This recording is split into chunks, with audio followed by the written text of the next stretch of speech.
राधे राधे दोस्तों, आज हम इस वीडियो में जानेंगे जब दुर्वासा ऋषि को राधा रानी ने अपने हाथों के बने हुए माटी के लड्डू खिलाए तब क्या हुआ। क्या उन्होंने क्रोधवश उन्हें श्राप दे दिया था। तो इस वीडियो को शुरू करने से पहले आप लोगों से रिक्वेस्ट रहेगी, आप लोग इस चैनल को जरूर सब्सक्राइब करें। तो शुरू करते हैं। एक समय राधा रानी बरसाना में खेल रही थी। सारी सखियां उनके संग खेल रही थी।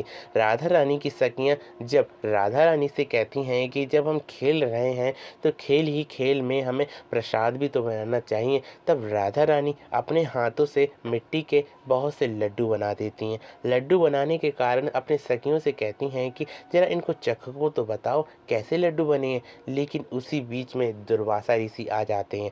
बरसाना की वह क्षेत्र जहाँ पर राधा रानी ने जन्म लिया, उसी बीच में जब दुर्वासा ऋषि आते हैं, सारी सखियां भाग जाती हैं और कहती हैं कि राधा यहाँ से चलो, क्योंकि यह क्रोधित ऋषि हैं। इनके क्रोध से कोई भी नहीं बच पाया है। अगर तुम्हें भी कोई श्राप इनने दे दिया तो हमारा सारा खेल धरा का धरा रह जाएगा, इसलिए राधा यहाँ से चलो। लेकिन राधा रानी कहती हैं कि अगर तुम्हें भागना है तो तुम भाग जाओ, लेकिन मैं इन ऋषि को देखना चाहती हूँ और ये कितने क्रोधित हैं, मैं इनका क्रोध भी देखना चाहती हूँ। तब राधा रानी वहीं बैठी रहती हैं। ऋषि दुर्वासा वहाँ पहुँचते हैं और पूछते हैं कि यहाँ के मुखिया कौन है। तब वे बताती हैं कि यहाँ के मुखिया तो वृषभान हैं, लेकिन वृषभान होने के कारण मैं उनकी पुत्री राधा हूँ।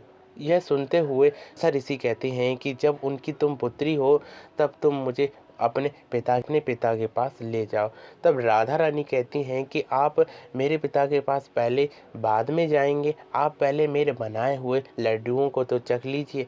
तब राधा रानी की कृपा से जब दुर्वासा ऋषि उन माटी के लड्डुओं को चखते हैं, तब राधा रानी की कृपा से वह क्रोधित नहीं अपितु प्रसन्नता के संग प्रफुल्लित हो उठते हैं और कहते हैं कि इतने स्वादिष्ट लड्डुओं का भोग तो मैंने पहली बार लगाया है, लेकिन इन लड्डुओं का स्वाद मुझे पता नहीं चल रहा है, क्योंकि इन लड्डुओं में कभी तो रबड़ी का स्वाद आ रहा है, कभी माखन का स्वाद आ रहा है, कभी बहुत से मिष्ठानों का स्वाद आ रहा है, लेकिन यह तृप्ति ही नहीं हो पा रही है कि इनका स्वाद क्या है। ऐसा आह्लादनीय लग रहा है कि इनका स्वाद तो है, लेकिन स्वाद में भी परमानंद है। तब राधा रानी को वह दिव्य दृष्टि से देखते हैं, तब उन्हें पता चलता है यह तो राधा रानी स्वयं गौलोक की देवी हैं, जो श्री कृष्ण के संग यहाँ पर लीला करने के लिए आई हैं। जिसके पश्चात दुर्वासा ऋषि प्रसन्न हो जाते हैं और उन्हें यह वरदान देते हैं कि तुम्हारे हाथों का बना हुआ जो भी भोजन करेगा वह दीर्घ आयु को प्राप्त हो जाएगा। राधा रानी के बनाए हुए माटी के लड्डुओं से दुर्वासा ऋषि पहली बार ऐसा हुआ कि श्राप देने की बजाय वरदान देकर चले गए। यही कारण था जब एक बार यशोदा जी ने श्री कृष्ण के लिए राधा रानी से पकवान बनवाए और बार बार उनसे यही कहा कि मेरा कृष्ण दीर्घ आयु को प्राप्त हो जाए। और राधा रानी ने जब श्री कृष्ण के लिए पकवान बनाए, तब राधा रानी के पकवानों को खाकर श्री कृष्ण भी दीर्घ आयु को प्राप्त हो गए, क्योंकि यह तो लीला ही थी। श्री कृष्ण तो परमानंद है, उनकी आयु का कौन वर्णन कर सकता है। जो आयु से ही रहित है, जिसका आदि अनंत ही नहीं है, उसकी आयु को क्या बढ़ा सकते हैं। राधा रानी की कृपा से श्री कृष्ण को दीर्घ आयु मिले, यशोदा जी यही कहा करती थी।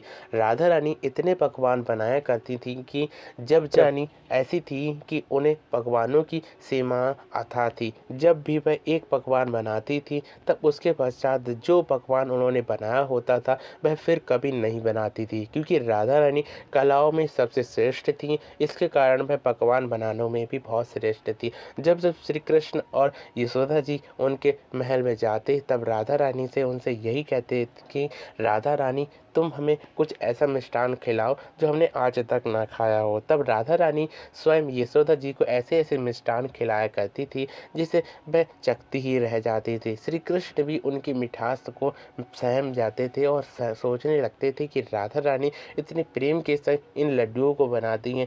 साथ ही साथ श्री कृष्ण यह भी सोचते थे कि राधा रानी जिस प्रकार से ऊपर से कोमल और करुणामयी दिखती हैं, उनके लड्डुओं और उनके माखन में भी यही भाव दिखता होता है। और राधा रानी की कृपा से ही दुर्वासा ऋषि जब माटी के लड्डू खाकर गए तब उन्हें बहुत ही ज़्यादा आनंददायक वरदान दे के गए कि जो भी तुम्हारे हाथ का लड्डू खाएगा वह दीर्घ आयु को प्राप्त हो जाएगा। इसी के संग फिर से मिलेंगे नई वीडियो की नई इन्फॉर्मेशन के संग। तब तक के लिए मेरे संग प्यार से बोलते रहिए हमेशा राधे राधे।